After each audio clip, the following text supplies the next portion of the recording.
Good morning, Year 5. Okay, I was really impressed yesterday with the way that a number of you have set out your life cycles. They're really clear, really well presented.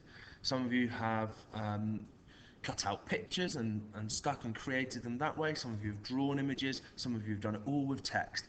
And that's great. Really well done. There's a real range of animals as well that you have selected to focus on.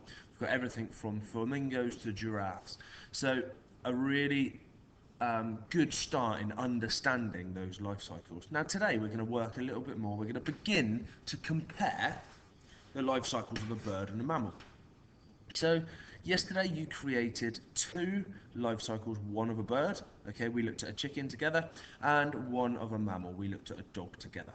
Now today what you're going to do is you're going to be looking actually at comparison. Is there anything that there's the same between these ones and anything that's different between there? What are the links between each of these life cycles? And we're going to do that in a number of ways. So we had our bird, we've got our mammal, and you will have your own.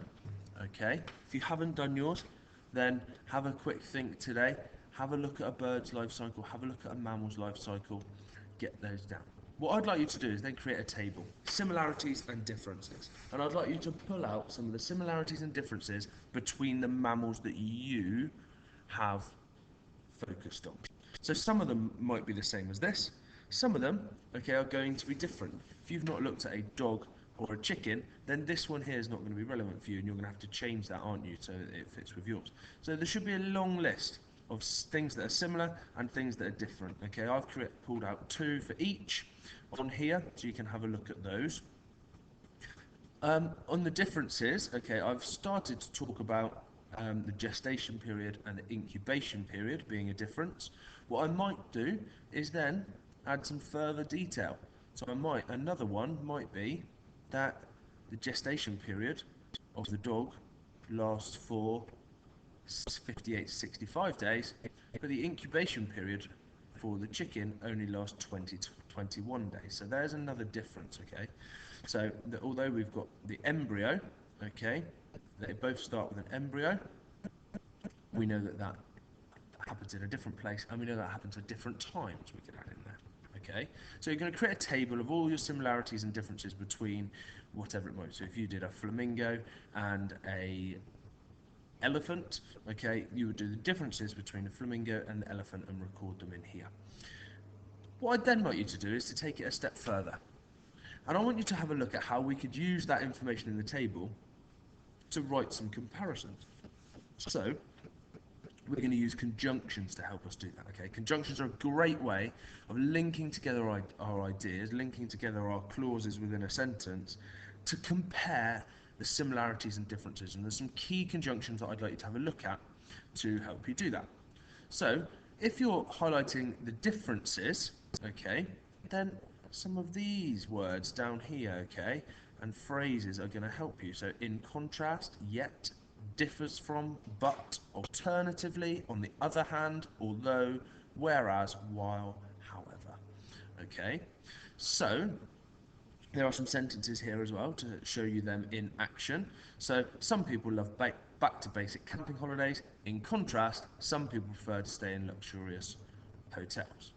Okay, so you might want to change that if you're looking at yours. So it might be that a dog's gestation period is 58 to 65 days. In contrast, a chicken's incubation period only lasts between 20 and 21 days. So they are going to help you create some sentences, okay, for the differences.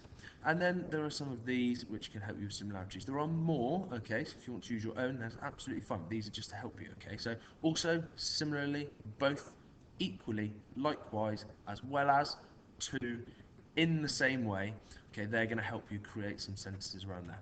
What I'd like you to do is use your table and create a number of sentences. If you want to write a short paragraph, that's great. Okay, if you're thinking that a short paragraph might be a little tricky today, then a selection of sentences will be fine. We'll be looking at how we can pull it together into paragraphs at a later date. So today we're just beginning. Okay, I'm not expecting you to write a perfect comparison today. It's just getting ourselves into the habit of comparing, using some of that language that we're going to need to compare similarities and differences between life cycles. Okay, so make sure you don't forget your non-negotiables, and I look forward to seeing your work sent in on Class Dojo a little bit later.